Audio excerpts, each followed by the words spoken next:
Jackson gave me the news of a planet far away. And Colonel O'Neill will assemble a team that will try to save the day.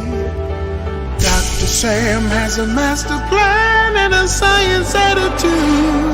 And the job for Jill, he's part of the deal with his trusty go-out.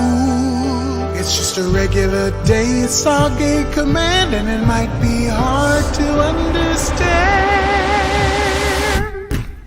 Chevron 1 encoded. Chevron 2 encoded. Chevron 3 encoded. Chevron 4 encoded. Oh no, this is gonna happen. Chevron 5 encoded. Chevron 6 encoded. Chevron 7 what? We have a stable world.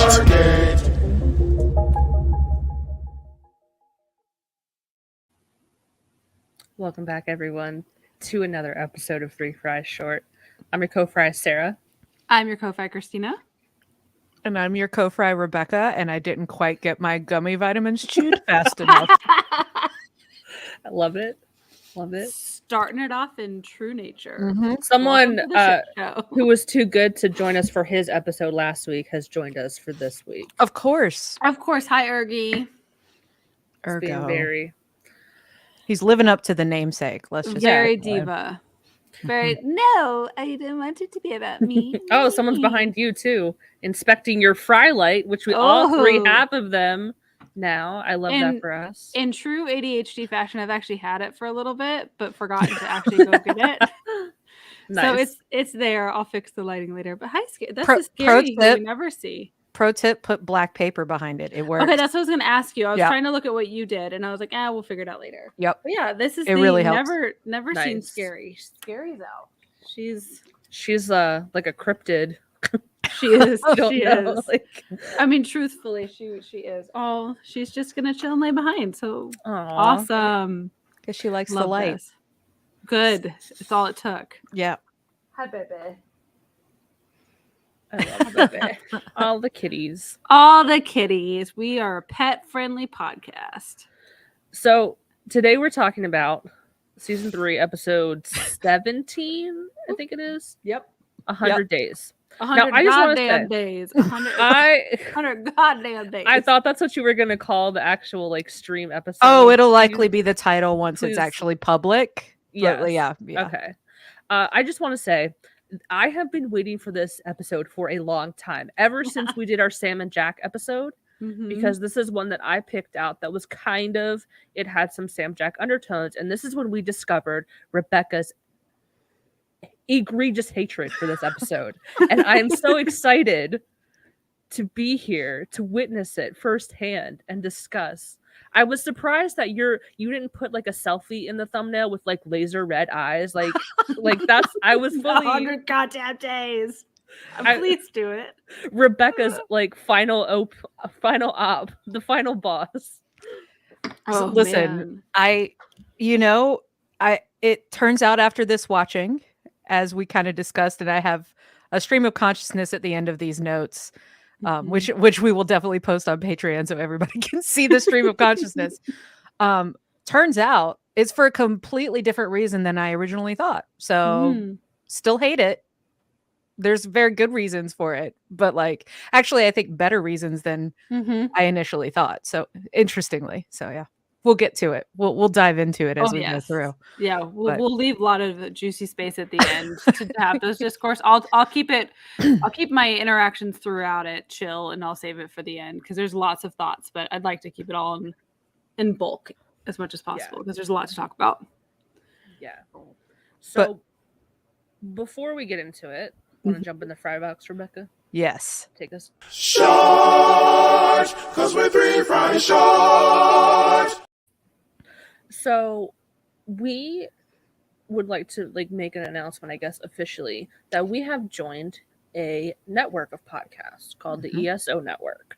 What does this mean for listeners? Absolutely nothing. This changes Absolutely nothing for nothing. you. It is still free. You're gonna hear a stinger at the beginning of like a 5-second stinger and potentially some ads for some other really cool podcasts that we talk about. So Yeah.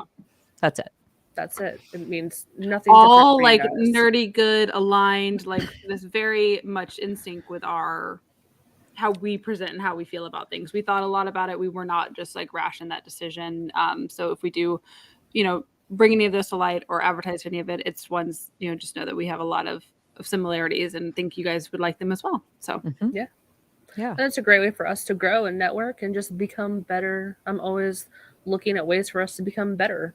Yeah. The So- cool thing about this Mhm. network is it's not like a they own us sort of network. It's literally a let's help each other out sort of network. Boost each other, get good tips from each other. And it's just a really good opportunity to like expand our little podcast bubble a bit and become more involved in the greater podcast community outside of just Stargate podcasts. Yeah. So yeah, it's exciting. Everybody that I've met from there is really cool. I've been to a con actually with Mike from ESO, hung out for a whole weekend. So it's exciting. They're really nice people. So we're Yeah. happy to be there. So that's just be aware if some things are a little bit different. You see some new things. It doesn't mean anything different for you guys at all. Nope. Everything will still be as it is.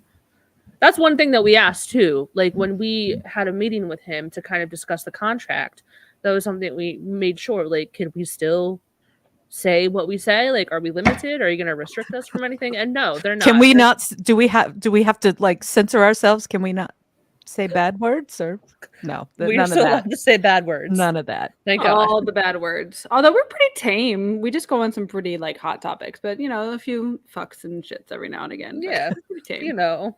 Goddams, Yeah. like this episode. Yes.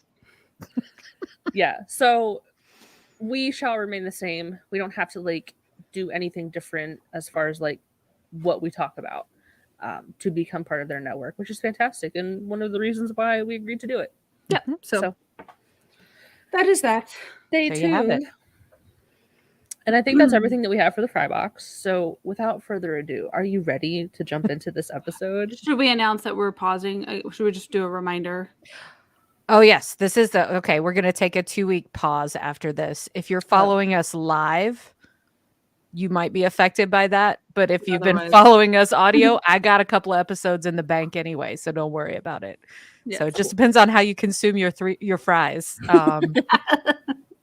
It might affect you or might not, but just a couple of weeks are needed for some things. So we'll be back very shortly. We'll be back. Excellent. Okay. All right. So I don't really have any like pre-notes for this episode. So we're just gonna jump right in. Let's do it. So we open up. SG-1 is already on another planet, and it's nighttime, and they're watching the sky, and they're waiting for a meteor shower to begin. This planet native, her name is Lara. She's with them, and we can tell SG-1 have been on this planet for a while. Like they're already established. They've been here before. They've already formed a relationship with the locals. And Lara says the fire rain begins the same night every year. And Sam is kind of like amazed by this, that it's that accurate and they know exactly when it's going to start. And she hypothesizes the planet is close to a debris field, like an asteroid belt. And then O'Neill cuts her off and asks her, don't ruin this. He's being kind of like a shithead. This is where my side eye begins. And then after this next part, this is where I fully side eye. And I'm like, okay, I'm picking up something that they're putting down. Because then Lara, this local woman, goes on to say that her father told her that it was the tears of their ancestors longing to be returned. And Jack seems to like this explanation a little bit better. We're going to revisit this. Because you have him saying to Sam, don't ruin the fun. And then you have Lara kind of offering this romanticized explanation. And he's kind of like enjoying this better. So then we see a lone meteor shoot across the sky. There's this really cool piece of dialogue. It's Daniel Teal'c, Lara, and O'Neill. I'll be Daniel. I'll be Teal'c and Lara. Excellent. I'll be O'Neill. All right. A falling star. That's what we call fire rain where we come from. In our culture, you're supposed to make a wish. On Chulak, we call it Talpakrai. Which means falling star. What do you think, Jack? Was it worth the effort? Oh yeah, I'm a huge fan of fireworks. So Okay, can we pause for just a moment? Just like if one thing, because I interpreted the first part a little bit differently of like the Sam of Jack to Sam and Jack to that. But then this part, this was where I went the side eye. This was where mine like fireworks, because like chemistry between the two and like laying these like Yeah. I like fireworks. The first part I could take because Sam goes on like babble all the time, and I could see him being like, not the place, like don't let like not trying to like ruin his experience, but more like let's not raise concerns out of do your research and then come back to the table is kind of how I interpreted that. Like instead of being like, oh, don't ruin this for me, it was more of a like, hey, let's be sensitive because I think what you're about to say is probably going to rock the boat here. Let's just give it a moment and like let her play dumb for a minute. see, no, I interpreted the completely opposite. I thought he was just being like a turd and like he didn't want to hear technobabble, and he was like, "Shut up, girl!" Like I don't. It is supported by the end, Sarah. Mhm. Your thoughts are supported by the end of the episode too. Yep. So And just the whole, we kind of all came to the same conclusion for something at the end. How they're kind of, I don't want to say it now. We'll come back to it. Just We'll stay come tuned. back. Yeah. I'm trying to But- be like, Yeah, feel sorry. But that was my one part because I agree with all of it because obviously in the end it does support what your thing was. But my initial thing, my hopeful thing was that it was just that.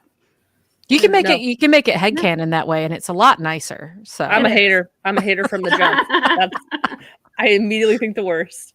So anyway, dozens more meteors begin to shoot past them, but one comes a little bit too close, and SG-1 are visibly concerned. There's this funny like back and forth between them. How big was it? Big. How close? Close. Like it was pretty large, and it came very close. Like it actually entered their atmosphere, and either the transcript says it burned up or Sam says it bounced off. And that's what she explains. It's called a near miss, and it had bounced off the atmosphere. And then Jack asks again, like, is this a yearly thing for you guys? And Lara confirms that, and even adds that it grows more spectacular every year. So every year it's just been getting like brighter and crazier and like more brilliant. So the concern intensifies. And Sam says she's going to make more observations tonight. And Daniel's going to check the geological records, and Jack is going to make a wish. And we have our opening credits. So, cut to the next day, we see the exterior of like a primitive, small-looking village, and the villagers seem very peaceful and happy. They're all working together. Inside a dwelling, Sam is showing Lara astrological images and explaining kind of what she found out. Do you want to read that Carter blurb? I got you. Yeah. See this bright dot? It represents your world, Edora. Now it orbits your sun in a big circle like this and crosses through an asteroid belt up here at its widest point. Now, as you pass through the millions of tiny rocks and particles, some of them burn up in Edora's atmosphere. The problem is, the asteroid belt isn't uniform, so certain orbits in certain years must pass through a denser debris field. Can you ever remember the fire rain striking the ground? So then Lara explains that it's never happened in her lifetime or in her father's lifetime, but there are tales from the ancestors that on the second day of the fire rain, there was distant thunder and the horizon burned as if the sun never set. But it was so long ago. It's in nobody's recent memory. Nobody who is alive today can tell them about it. So then Jack enters and asks Lara who's going to escort Daniel on his geology field trip, and a boy named Garen's going to escort Daniel to the cave. And Lara's like, he knows them well because, him and his girlfriend kind of go up there to mess around. Which, it's like just like lots of innuendos starting early. Like we're real comfortable talking about sexy time. It's a make-out spot.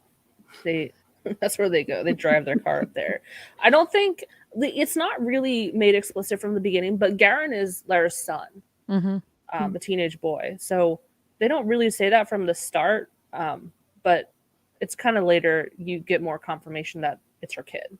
He's like a teenager, probably like late teens, early 20s, something like that. So Sam goes back to Earth to input the data that she collected into the base's mainframe. And then Jack and Lara are left alone, and she brings up a treaty between Earth and Edora. Cut to the caves where Daniel Teal'c and Garen and his girlfriend are kind of like entering these caves. Daniel is looking at the striations on the cave walls and determined that the decay rate differential between the Naquita is about 150 years. So he can see the distinct layers where Naquita was thrown into the air after an impact event, and he explains that this happened on Earth and almost like killed everything and everyone, like the dinosaurs gone. But he doesn't know how severe the impacts are, and it does seem to happen every 150 years. So my question here is, why would he not have gone to do this before? They knew they were going to see this spectacular like falling star thing. Like obviously they planned because they all went there. Otherwise, why would they all go there?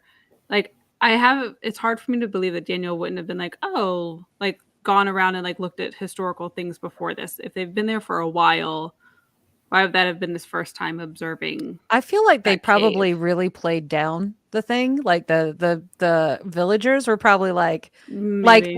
in passing. Oh yeah, shit. The cool light shows tonight. You guys should stay and watch. And that's true. Yeah. And it's probably like, oh, They're it's a not- surprise. Or probably like, oh, it's a surprise. Like, well, you'll see. Yeah. You'll see what it is. Right. Yeah. And also, side note, like, I really struggle with Adora as the name of this planet because that's She-Ra. Mhm. Adora is She-Ra. Same. And so I'm like, are we making a bond with She-Ra? Like, I'm just like struggling with this name. It's just with an E instead of an A. I know. Well, but the new Adora is with an E. There's a new She-Ra. I've seen the new She-Ra. I didn't It's think the it was an same. E. Yeah, it's an E. Anyway. Or maybe anyway, side note. So I just like every time like you're like treated with Adora in my head, I'm like She-Ra. Like I'm sorry, in my head, that's just all I'm picturing. We can continue. I'll stay focused. No, I also think that too. Am I wrong, Rebecca? Keep talking. I'm finding Okay. out. But with the whole like, I don't think because anytime like they don't have any records of when it was actually like super bad and destructive. They kind of just have to go off of urban legends that have been passed down from like, oh, well, the ancestors, like urban legend says maybe one year it happened and the sky glowed bright, but that doesn't really say like anything about it being destructive or anything. Sorry, it's also birth control time. You You're are right. wrong. Yeah. I'm sorry, you're right. Okay, I take it in defeat. But still, I've been a She-Ra fan since I had the plastic mask as a child. I love She-Ra. And the plastic Grayskull. It was the plastic mask and the plastic, like how the whole thing was plastic and it didn't breathe. It was awful, but I was so happy to have it. That's my bad. That's my bad. Oh yeah, no, we are a huge She-Ra stan over here. So I'm just like, it's over my head. But the new one is really, really good. Catra's my girl. If anybody doesn't like know about the new She-Ra, it's phenomenal. Yeah, like 10-second sidebar on that. So if you are someone if you have kids or you're into that and you are very much in support or allyship of the LGBTQ community, this is a great show for your kids to watch because it has, without making it a big deal, it's just effortlessly. There's non-binary characters. There's people that have a lot of different explorations and just expressions. And I absolutely love it for so many reasons. So just go watch it. Okay, back to our regularly back to the program. So Teal basically says like, hey, it's been about 150 years since this last went down is what it looks like. And he looks at Daniel and he's like, I don't see a reason to hide the truth from these people. Like they have the right to know. So Garen asks if there's anything that they can do to stop it. And Daniel's like, no, there's not. Cut to the SGC. There's some dialogue between Hammond and Carter. You guys want that? I'll take Hammond. Sure.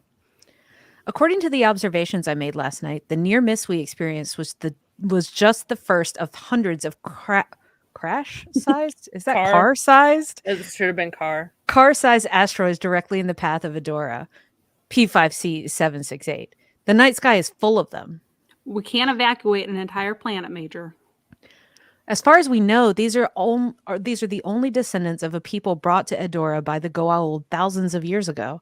There may be only a small number of strikes locally. If that's the case, we can send them home in a few days. If not, we'd be saving the last of a people, sir.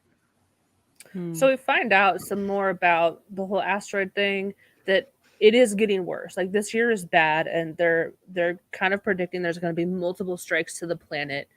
And that there aren't really many people on this planet. That The people that the Gould brought there years ago, this is kind of all that's left, a small village.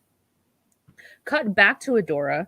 Lara is showing Jack around the village and introducing him to other villagers. One man, Hainan, is skeptical of SG-1's presence, and he's kind of like, "Get out of my town." He gives that whole vibe. Get off my lawn. Yeah, he's like, "We don't have a lot. It's just this small village, their fields, their children." And Jack tries to assure them they're only interested in fair trade. And then Jack and Lara continue along. Lara also wonders, in a much nicer way, what they could possibly offer SG-1 and Earth. And then Jack explains that there's Nakoda in their soil and Earth doesn't have any. And then Lara asks what the Adorans would get in return. So there is some dialogue. Mm-hmm. Do you guys want to take that? Yeah. Who do you want? I'll take the other. Me? Mm-hmm. O'Neill. Okay, I'll take Lara. So I think the first part is Yeah. It says Jack. I just added that because yeah. Okay, got it. There are a lot of things we could help you out with: medicine, technology, education. We become friends. We're already friends. Closer friends? My mother taught me to be wary of men wishing to be closer friends. Well, if you'd like, I'll negotiate this treaty with your mother. That way there'd be no conflict of interest. And then this egregious display of flirting is interrupted by more meteors shooting across the sky. Lara is concerned because she has never seen it in the daytime before. So Sam is back on Adora. We see her like by the gate. She looks like she just came back. She confirms on the radio that it looks like this is the beginning. Like they need to get their shit together and figure out what they're doing. So then back in the caves, Daniel finds evidence of cooking utensils, possible evidence that people had spent a lot of time there in the caves that provided a means for a small number of Adorans to survive the last meteor bombardment, the ancestors. So then back in the village, everyone's gathered in a crowd. SG-1 want to take the Adorans back to Earth until it's safe, but the villagers don't believe him. And that one guy, Hainan, is like the kind of like shithead in him. You're just trying to take all of our stuff, blah blah blah blah. Like he like a conspiracy to take. Like you want to be like, who traumatized you, man? What happened? What stories do you have? Because you got something. Honestly, though, if he knew Earth history, he probably he's valid. He's valid concerns. Noted. So Lara vouches for them, and she's basically saying, "Hey, I'm willing to take the chance, but if you want to stay behind, good luck, girl. Like, take your chance." So more meteors fly past. One strikes a mountain off in the distance, and they're just like, "Okay, it's time to go. We got to get out of here."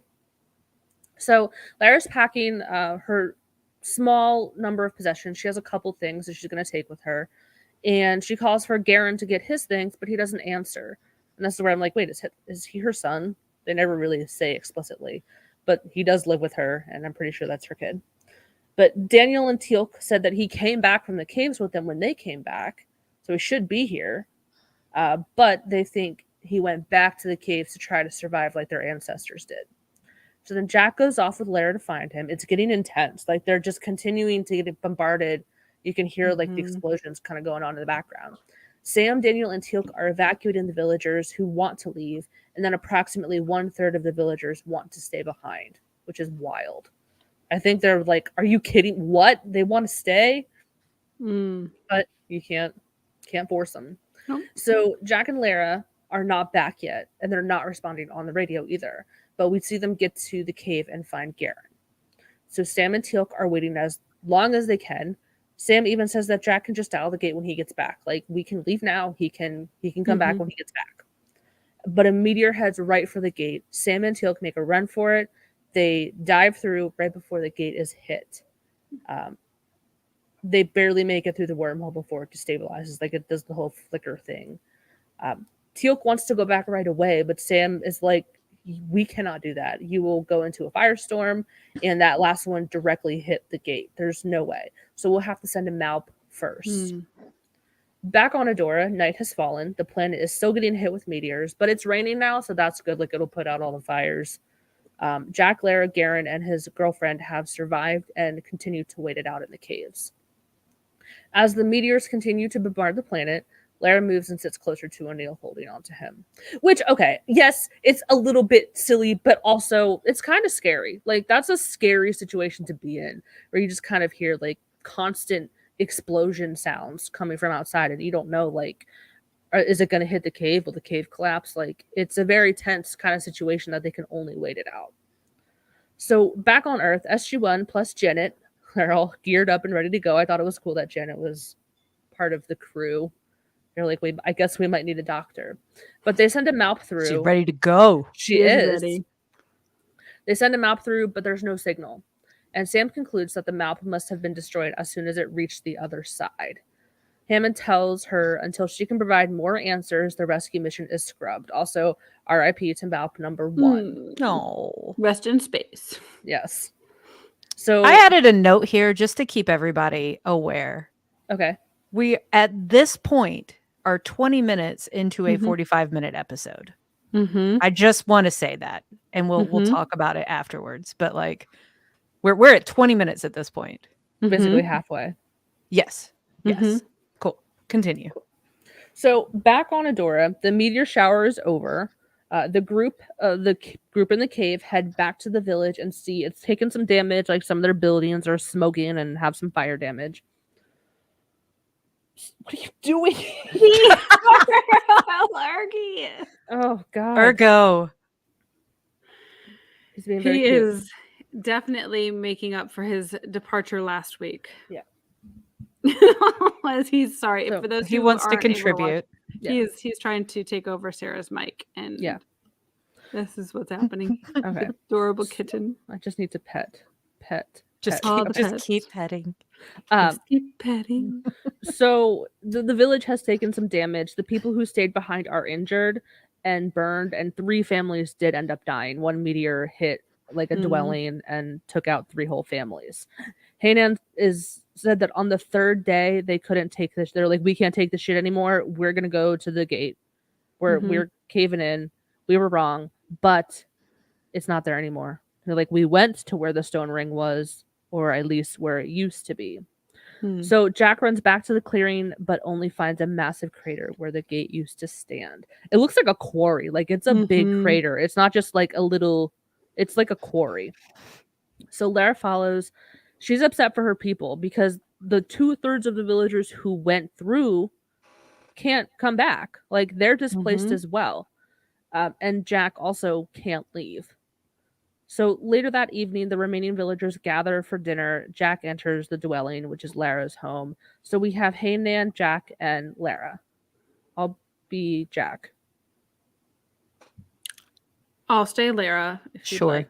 I'll be grumpy old dude yelling Okay. at people. Okay. This is all that remains of our people because of you. He took them away through that thing, and now it's gone. That thing probably saved their lives. And if you'd shut up and listen to me in the first place, this wouldn't have been the situation. This is my home, and you are welcome here. You need to eat. This is her to Jack. Yeah, because he was about to leave. He's like about to be like, fuck these people. You Mhm. ungrateful. But he thanks Lara and he takes a seat. Back at the SGC, a wormhole is open, but Walter has no signal. RIP valve number 2. So they're just, man, our tax dollars at work here. How expensive are these Real fucking things? expensive. Like Yeah. 20, 30 grand a pop, just Oh, Minimum. disintegrated. minimum. Just, well, I'm thinking maybe in like early 2000 money. Oh. That's fair. Probably today, at least 100K tops. Yeah. So we have some dialogue. Teal'c, Carter, and Daniel. I will grab Teal'c. I got And- Daniel. Teal'c says, if the Adoran Stargate was truly buried, how then was the wormhole established? The meteor hit while the wormhole was active. So So it's possible that the molten naquita hardened just above the event horizon. like an iris. Yes. So there's basically an iris on this gate. Hammond declares Jack MIA, and Daniel suggests they reach out to the Tolan or the Tok'ra to see if they can help. Back on Adora, Jack is sleeping on Lara's floor. She offers him a new clean work shirt she made for her husband before he died. It's never been worn. He states that the gate could just be buried, and Lara tells him, she kind of brushes him off, and she's like, we have to rebuild for the harvest, or before the harvest, and there's much fewer people, so it's going to take twice as long and be twice as hard. This is the scene where he's on the floor and she walks in front of him and it's just like calf shot. Yeah. And it's like naked calf shot. And he's just staring at the calf. Like it's just so weird. Weird. He's It's watching her really like weird. wash her face too. Right. It's weird. I'm trying to like put myself in his shoes because he doesn't really know what's happening. He's lost contact with the base. Like he's probably in a state of limbo as well, and his mind is like, we got to get home, we got to get home. And she kind of like brushes him off, and she's like, we got to rebuild.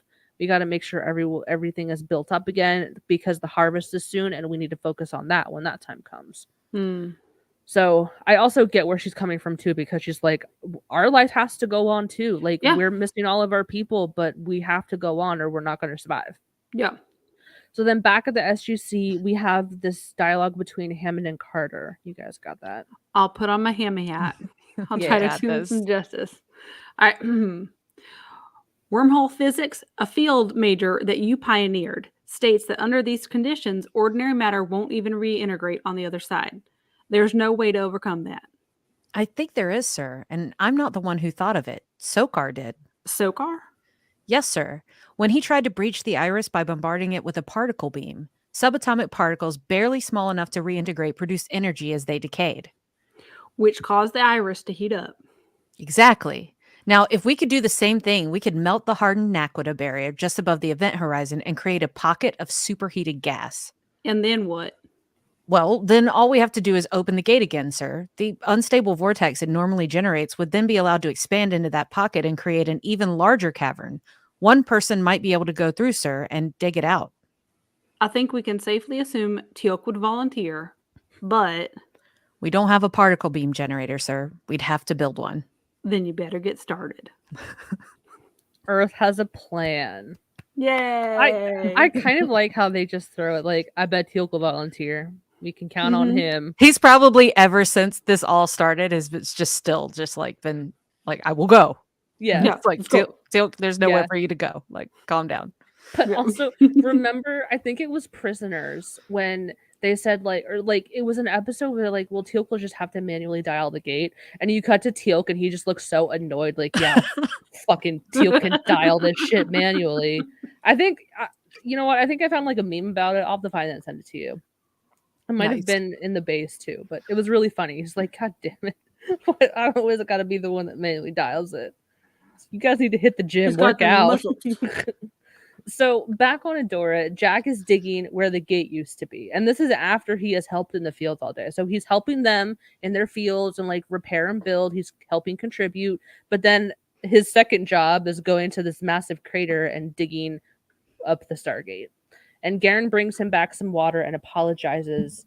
And he kind of says, you know, it's like, it's my fault that you can't go home because you came looking for me in the caves. So then back on Earth, we have this dialogue between Carter and Fraser. Do you guys want to read it? Sure. Yeah, I got it. Okay. You working through the night again? Yeah, a lot of work to do. Thank you. Look, Sam, there's no doubt you're going to solve this, but you have to accept the fact it's going to take time. Yeah, well, if I think that way, it could take months. Daniel says the Tolan could have a ship in the vicinity of Adora sometime next year. He shouldn't have to wait that long. You miss him. Yeah. Is this a problem? No, of course not. Okay. Spoiler alert. She's like, I love Frasier going, is this a problem? I love that. That's Like, that's get my your favorite shit part of together. that scene, basically. It's just Yeah. Frasier just being like, Check yourself, girl. like, But spoiler alert, it was not okay. We no, can find out later. no. So back on Adora, Jack is having a hard time coping, and he's at a river skipping stones, and Lara approaches him. And there is this nice dialogue between the two of them. Would you guys like to read that as well? sure. All right. So Lara says, many of us fear the fire rain will come again. Do you? No, if Daniel was right, and he always is, it'd be another 150 years before that happens again. It's a long time. was kind of wondering which direction home was. And Lara points this way. No, I meant I know what you meant. Come. I'd like your company. I don't even like my company right now. You will again. Loss is that way. I mourned my husband for 100 days.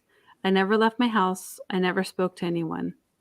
After that, I left my house and I spoke to people. Walk with me.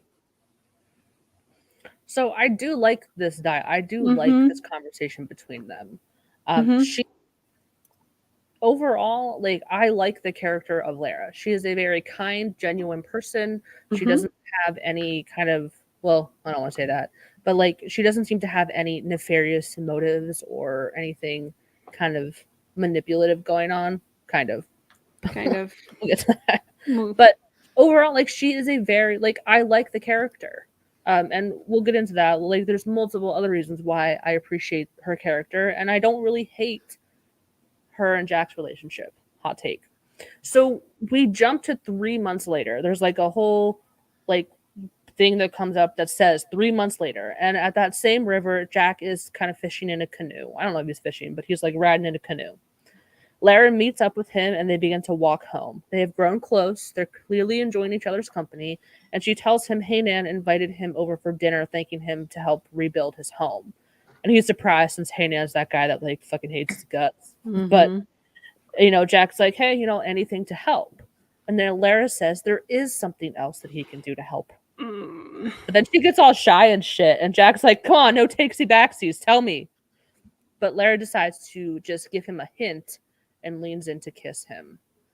They embrace and continue to kiss. Back on Earth, Sam is booting up the particle beam generator. It is finished. Okay. Tangent. The Tolan offered to send a ship that would get there in like a year, but they couldn't offer to help build this particle beam generator in less time. no, they can't share technology. But at least they can help at least make it and then take it like when they're done. They're Sure. like, okay, we'll help you, but then this is ours and we're taking this and you can't have it. But like Fair. That's literally the very next episode, though. So true. Which would have honestly it would have fit together better. This whole situation would have just been another like nail in their coffin for that whole situation. Oh no, but yes, there are many other I'm sure network reasons why they couldn't do that. Because they needed Jack to be on that planet for 100 days. They already decided the title of the episode. It just had to work out It that had to way. be. We can't change the title now. So back on Adora. So we're kind of like switching back and forth here kind of quickly, like between Earth and Adora. So back on Adora, Jack is having a great time with the villagers, drinking some kind of moonshine. They're playing games. One of these games involves a blindfolding of Garen and spinning him around, and he finds his way to his girlfriend, and they all like laugh and cheer. And Lara explains that the ancestors have guided him to the one they wish him betrothed. So it's kind of like a fun spin the bottle-esque type of game. Someone pulls Jack up and blindfolds him, and they basically just spin him around and like put him right in front of Lara.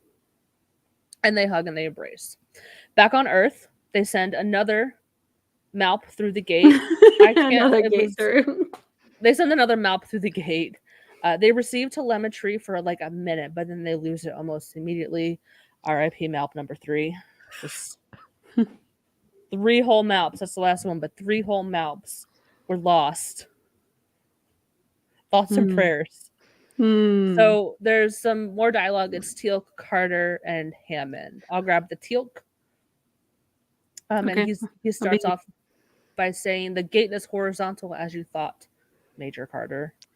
And the Malp just slipped back through the event horizon. It means the vortex would have dug partway to the surface. Teal'c, you'll need to secure yourself above the event horizon as soon as you're on the other side, and you'll have to carry everything you need.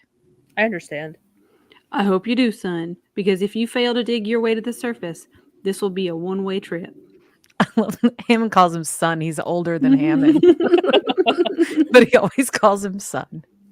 Also, I kind of wondered, like, what if the gate was horizontal, but the wormhole opened further down into the ground? That would be more ideal, probably.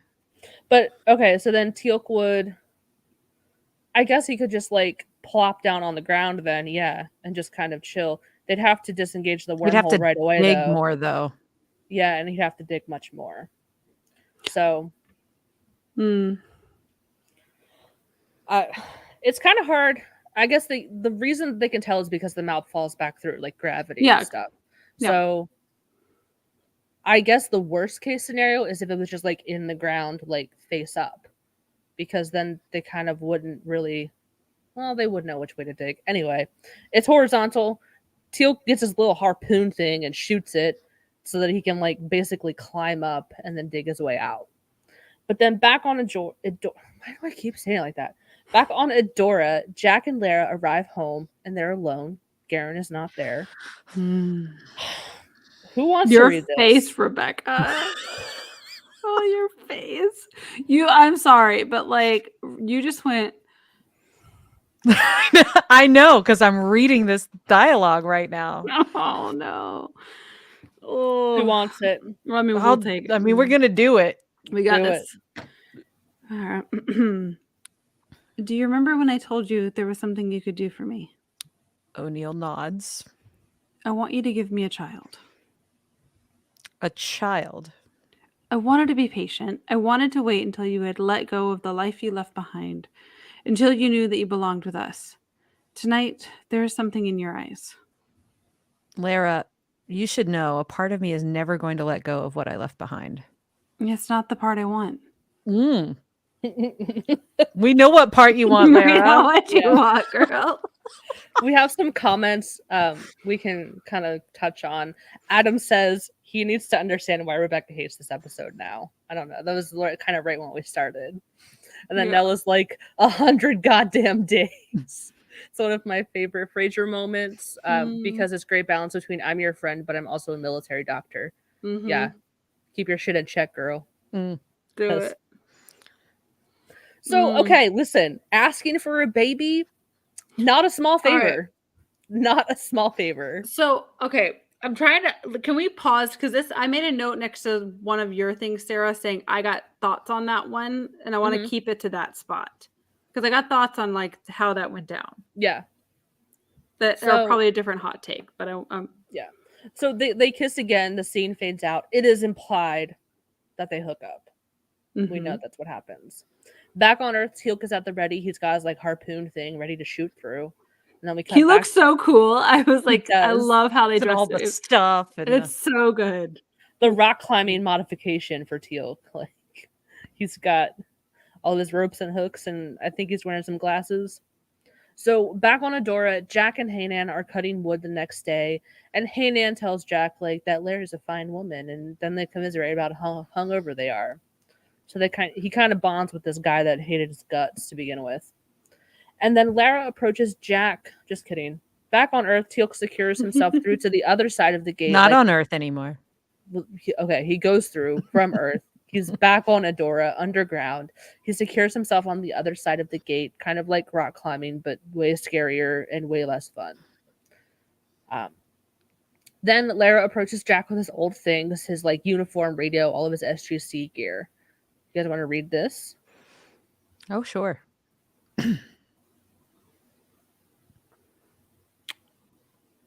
I just thought you might not need these things anymore. Oh, well, hang on. Some of that's pretty good. The jacket, it's... Does it remind you of home? Toss it. Stare. Yeah. She gives him the like, does it remind you of home? I don't like this part. No, I don't either. This, we'll come back to it. Hold on. Let me make a note in my notes. Damn it. It's all in mine. So it's all on my like the take I want to have. So we won't forget. I think we all have it away going. His gear. Okay. So, not the part I want. Yeah, girl, we know what part you want. Okay. Teal'c is making progress, but it's slow. They keep the gate on as long as possible. So he does have like some extra light from the event horizon. I don't know if oxygen is traveling through as well to like keep the air fresh, but it's comforting to keep in contact with the people at the SGC. I would appreciate that too. And they keep it open for as long as possible, but once the wormhole automatically disengages, they're not going to be able to dial out again without like vaporizing poor Teal'c in the chamber. Like they have the one shot, and then once the wormhole is gone, he's got to figure out how to get out. And he only has 4 hours of oxygen left to dig when the gate shuts down. So Lara is taking Jack's things to the river to think, like, just to toss them in. Like that's kind of a weird way to dispose of things, but I guess they don't have, whatever. It was just weird to me. But then she hears voices come through on the radio. And later she and Jack are sitting together, but she is very quiet and distant. And Jack asks if she's okay, and she does tell him, she shows him the radio, and she's like, I thought I heard something come out of this. Perhaps it was a voice. And Jack, right away, he hightails it to where the gate used to be. He speaks to Teal'c on the radio and finds where Teal'c is, and he helps begin digging. She's like, Teal'c, where the hell are you? Like right away, he gets on. Which, honestly, the fact that, I'm trying to think, he must have had that radio shut off the entire time. Right. And then she just by chance turns it on and hears the voice come through. Had he left the radio on the entire time, the battery would have died. He wouldn't have been able to charge it. And then had she not turned it on, like, it's very lucky that that is what happened, because they may not have been able to find Teal'c in time to help dig him out. But he was pretty close. Like, he was pretty close to the top. So Lara comes over and Jack pauses, and they kind of look at each other for a while with, like, it's kind of sad. And then Jack continues to dig more. Cut to some time later, the gate has been fully dug up, SG-1 are reunited, and the other Adorans are reunited with those who escaped to Earth.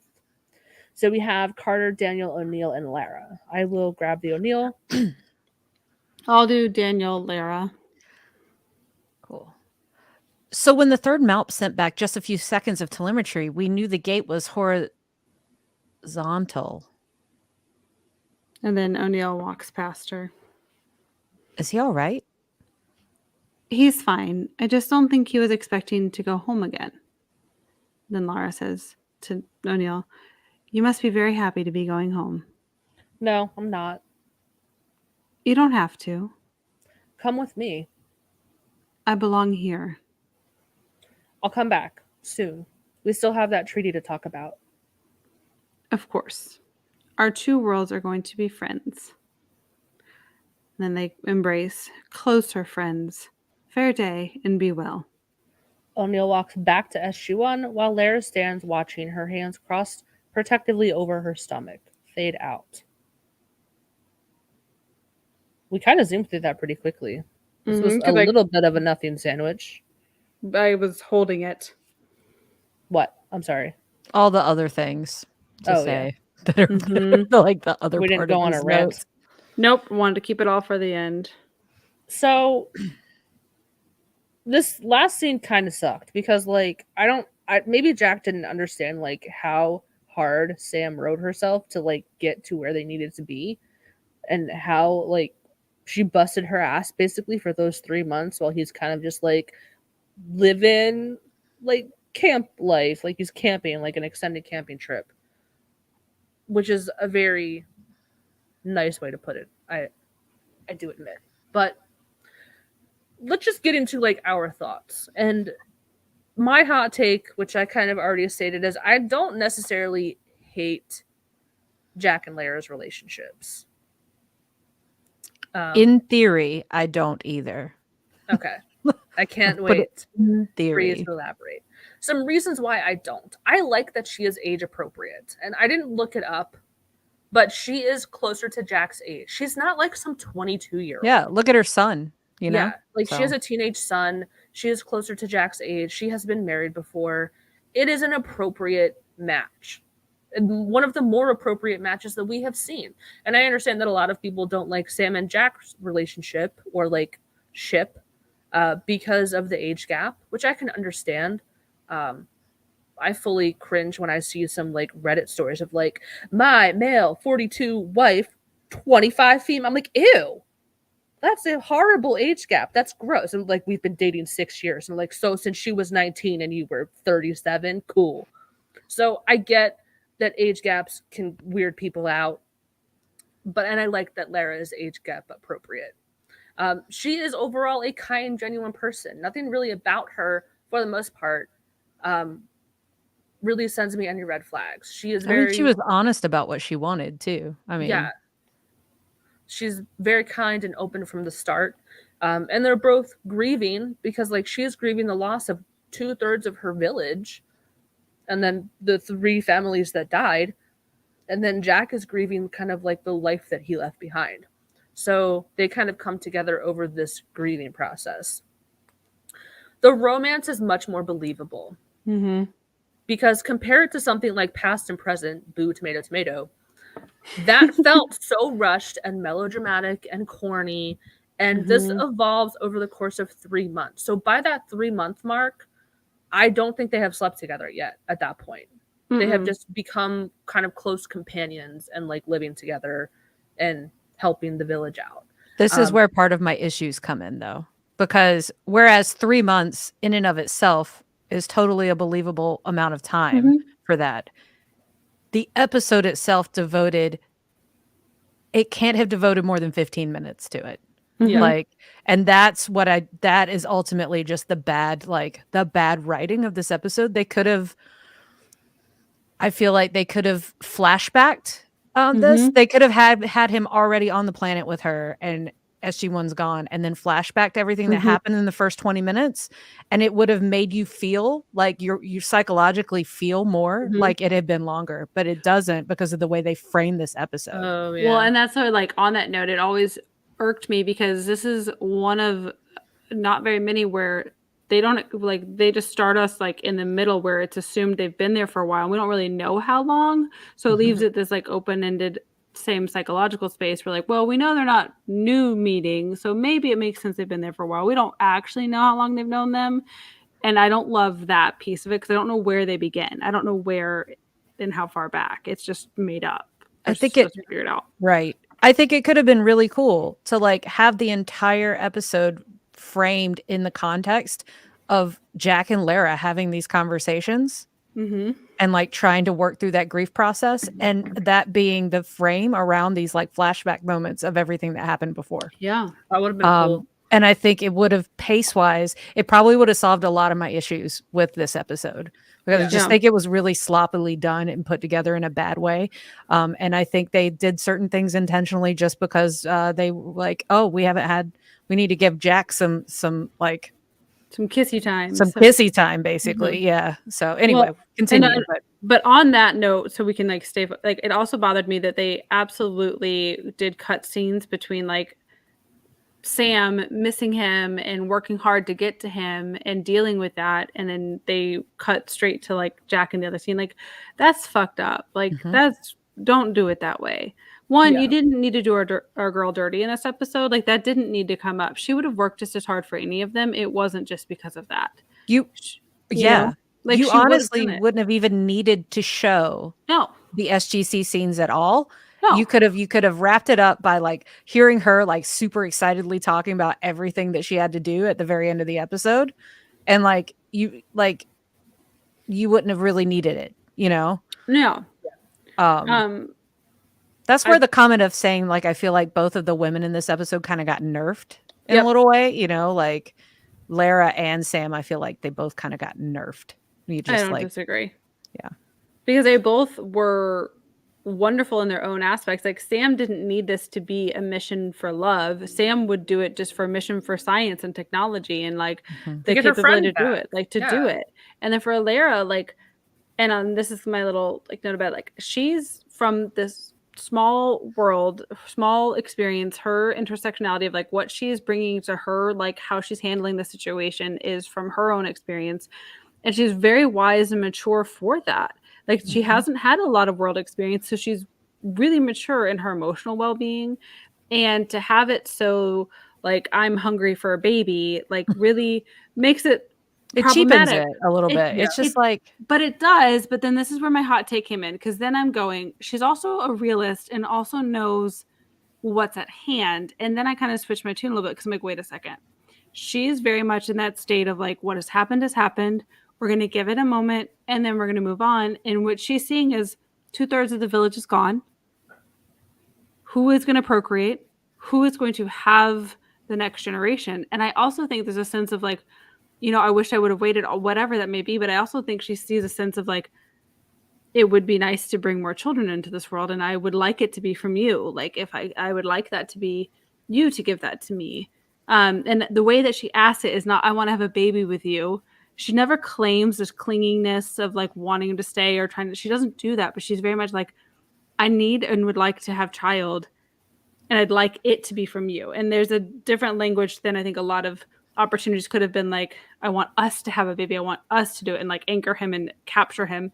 And she doesn't do that. But they kind of try to write it that way, that like he's shitty for leaving her.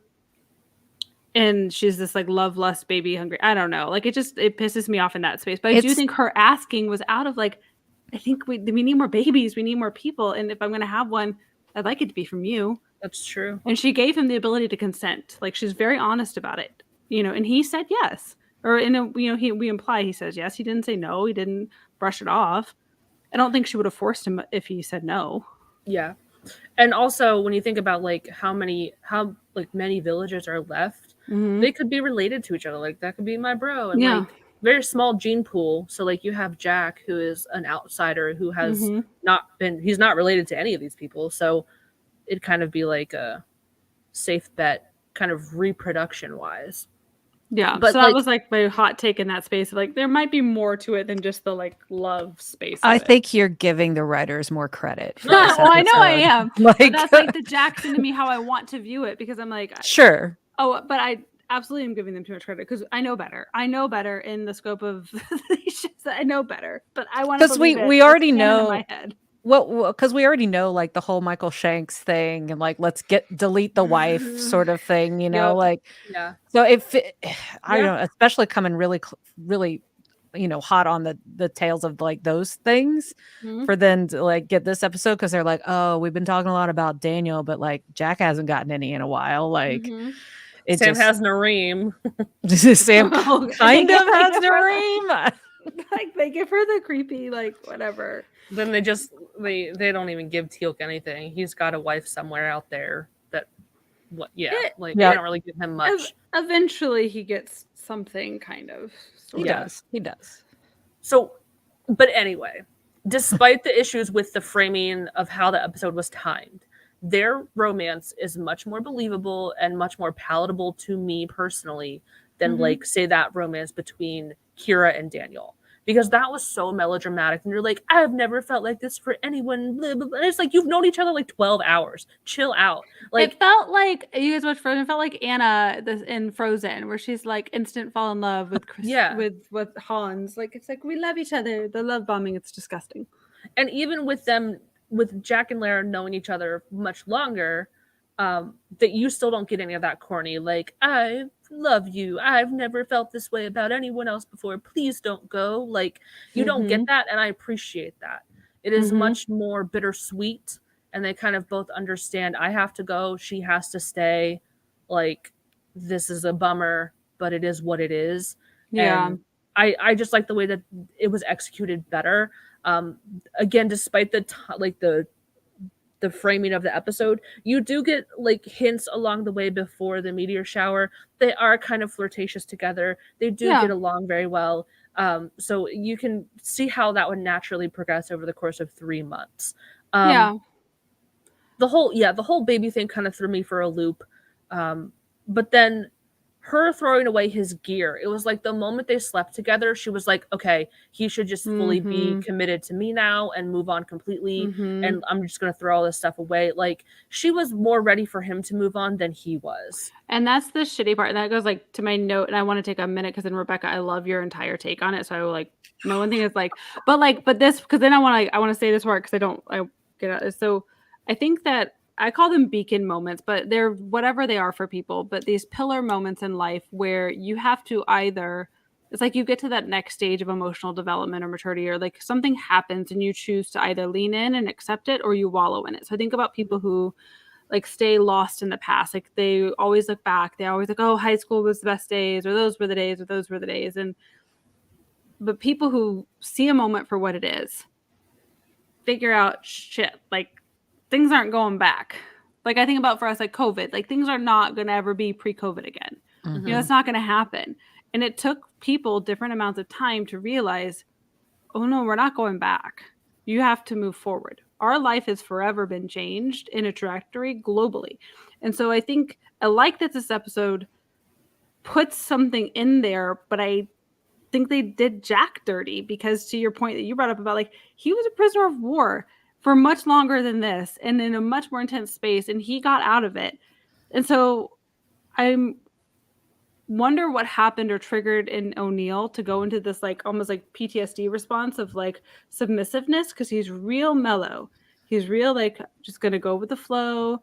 I don't know if it has to do with like because it's more intimate. It's not a like war scene. It's more personal. Yeah. And like it's the stuff where he's lost his son and now he's with this other kid that's like lost and feels this responsibility. So I feel like O'Neill is in this like different type of PTSD response, and he's really numb. And I hate that because that's how they kind of wrote him in the space, because he's saying like, yeah, yes, get rid of it.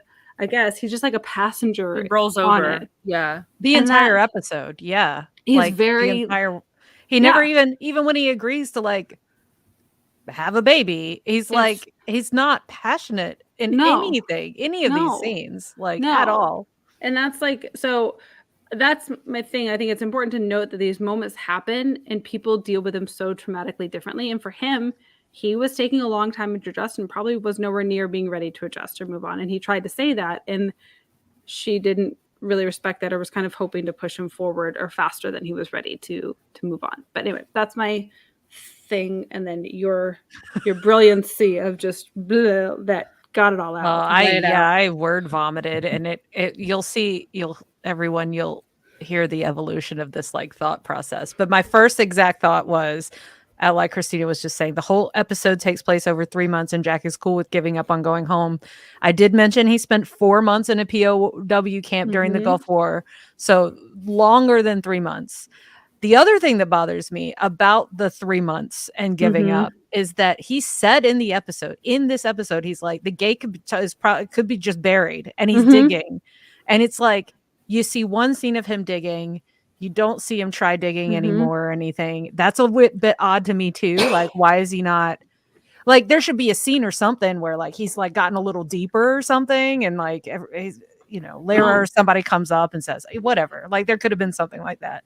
And then like by the end of the 3 months, he's like, yeah, okay, throw my shit away. Like, that's just really bizarre. That whole thing. And so I then said, was like, it's not Lara really that bothers me. It just feels, to me, this episode does feel super sappy, sentimental, and it's like a manufactured microcosm of a relationship and the grieving process, and it doesn't work for me at all because of that.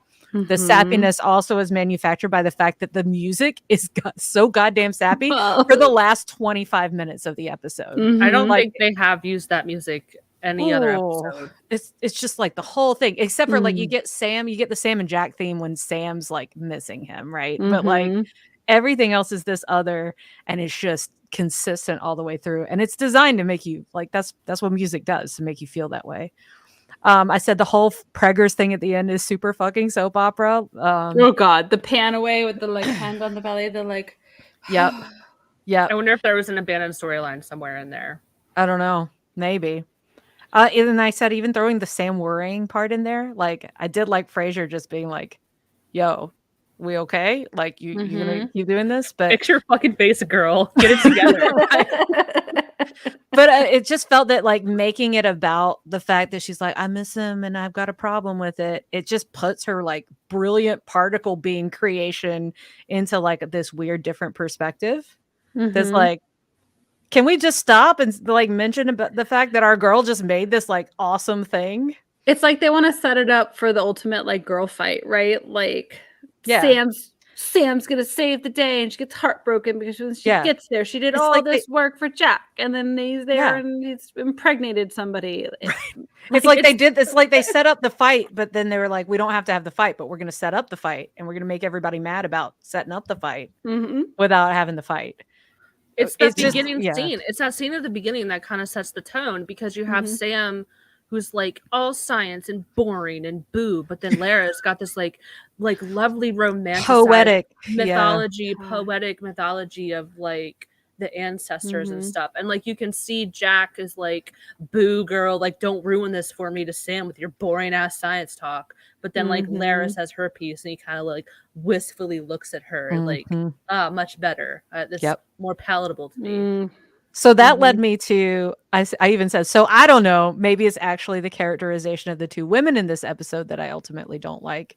And we Mhm. just talked about that. Like, and then again, it's all about manufacturing some sort of romantic relationship instead of Lara being a really great companion. Mhm. Like there could have been really great dialogue scenes between the two of them, but the writers were Mhm. like, let's get sexy time and talk about having a baby. Like, Cap shot. you know, calf shot. Yeah, that is in my notes too. The gratuitous calf stare shot.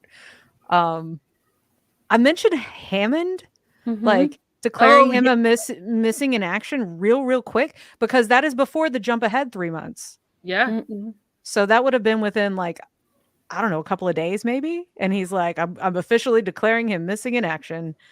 The Um, Department of Treasury was getting on his shit for wasting all of his fucking mouths. Yeah. He's like, knock it the fuck off, Hammond. Like, stop wasting money. I did mention that maybe that was designed to drive some desperation on Sam's part. Could be. Yeah. Like, to, like, have Hammy say that so that Sam, like, seems more desperate about, um, Yeah. that you miss him moment. And I said it didn't even allow that to build at a good pace because No. Paradise Lost in season 6 is a much Mhm. better Sam angry and desperate to try to save Jack episode. Like, Mhm. it's done so much better. It actually lets her be a person, like a real person and get mad and everything. Yeah. And this one's just like You're totally right, too, because it's always like, no one left behind. We have to go back to them, except when we don't. except for when the when we plot, need him to be there for a couple of months. Yeah. except for when the plot calls for it. Right. I said I felt like the whole goal of the episode was to have RDA kiss someone because when was the last time that happened? And you can't have your leading man have too long of a dry streak. Sure LOL. can't. So all of this to say, I will read my TLDR. In Read it. summary, I still hate this ep. They could have done so much better with the same characters and even with the relationship between Jack and Lara, but it fell flat and mushy and overly soap opera-y. The pacing is terrible all around. They devote actually a lot of time to the setup, which was that 20 minutes that I was Mhm. talking about. Like it's been 20 minutes, Yeah. which could have been an episode in and of itself. You could have like Mhm. there's so many different ways they could have handled that. And then they crammed the whole other storyline into the rest of the ep. It's just like I could feel and see the writing and production decisions in the episode, and I don't like that I can feel and see them so strongly. Like it's breaking that wall for me. And I said the execution is poop. Mhm. Boo, Like, tomato, it literally, this storyline could have been the whole Stargate movie. Like, if you think about, like, it's like you go to Abydos and, like, they get stuck and they, like, not that they fought anybody, but, like, there's a thing. Like, you could have made this so much longer, more in depth. I actually considered thinking that like you could at least have made it a two-parter, and Yeah. you could have actually had all of Jack's like on the planet be one up until a certain point where like Yeah. the radio goes off, and then the part 2 is actually all at the SGC and figuring out how to do things, and then it like comes Mhm. together at the end of the two-parter or something. Like there's so many ways you could have done this better. But they didn't care about that because they No. literally are just like, let's just shit out an episode, but Yeah. we're gonna make people cry. Like Bleh. yeah, that's just my hot take. And it's actually was really a fun exercise to go through all of that because it did help me realize that like my actual problems with this episode were like actually way more important than just being like, I don't like these two together or something. Yeah. Like there was way more to it than that. So Yeah. I agree. The only thing that I would like maybe give it more grace on is that I personally don't feel like it was very soap opera-y. Again, compared against something like Past and Present. But Past and that Present was is- so like I was like, this is so bad. I don't care about this relationship. It is not interesting to me. It is like I said, they've known each other for like 12 hours and they're like, I've never felt this way about anybody. Like, it's so bad. So, like, I, compared to that, you could consider like this standalone. Yeah, it's a little bit like soap opera-y with the music and the scenery panning across like the river. Like, yes, but then I'm kind of comparing it against previous episodes that were very soap opera. Sure. Even Point of View. I will shit on Point Oh of View. God, Point of View is soap opera. Yeah. I think it's the baby aspect that really screams soap opera to me. Like, I think that's where the soap opera That's a very part like comes from. Days of Our Lives kind of thing, right? Yeah. It's like there's one step. Oh, technically, you got somebody buried alive in this episode too. Teal'c. And just waiting on someone's evil twin to pop up. Yep. Like, yep. Oh, that will happen later in the show. Oh, yeah. That's why so many Stargate fans also like soap operas, I guess, because there are a lot of similarities when you really think about it. Mm-hmm. And I don't necessarily have a problem with it being like not as sci-fi. Because I think I read that in your kind of dissertation about like that was initial. Yeah. That was like, I don't necessarily have a problem with that because I do like people-y centered stories that there doesn't have to be all about sci-fi. It could have like a sci-fi twist to it, or we just have like very human conversations. So I don't necessarily hate that. But I get why some people who are a fan of Stargate would not like it because they are here for the sci-fi and the cool sci-fi storylines. And this was not one of them. So, well, yeah. And I think that was like that was one of the earlier thoughts through the whole progression of why. Where are the aliens and the technology? Yeah. I mean, no, I agree because some of my favorite episodes of all of my favorite sci-fi shows are very people oriented. Yeah. So it's not that. Maybe it's the fact that they like cram that 20 minutes at the beginning is very sci-fi and then it just turns into something Harlequin romance. hard shift like downshift, like yeah. Then that comes back to the pacing and everything. So yeah, I think that's ultimately the problem for me. Yeah. But I think that covers it all. It does. It's a very good episode for discussion. And yeah, definitely. Mm-hmm. I can now sleep at night because I know what Rebecca thinks. Yes. Everybody knows what I think now. Ever since that Sam Jack episode was probably coming up on 2 years ago at this point. Yeah. Waiting that long. You've been waiting that long. Waiting. I mean, maybe I'd been waiting that long to figure out exactly why, because I have not watched it since we talked about it probably then. And maybe even before. Like I refused to watch it again. Skip this one episode. It's a skip one for me. Yeah. Yeah. But it's good to stretch yourself and make yourself watch your skip episodes. Yeah. It is. It's good. It's good. Alrighty. Is it my turn? Or I think it's your turn. It is my turn. I didn't know if someone wanted it on this. I thought Rebecca said last week she had something. I don't. I joked that it would be funny, but I don't actually have anything for it. So. I can do it. Let me think about it.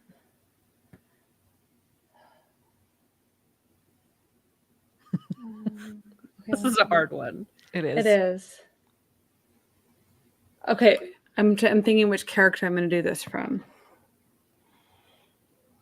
I got my hand over the. Okay, I'm ready. I'm ready. I'm ready. Mm-hmm. Oh, Jack, if you must go, I'll make sure the gate is safe behind you. I'll give you a special code so you can come back anytime. Just wanted to let you know that after you go, we do have a son on the way, and I'll make sure to name him after you. All right, go ahead and go. Close the iris.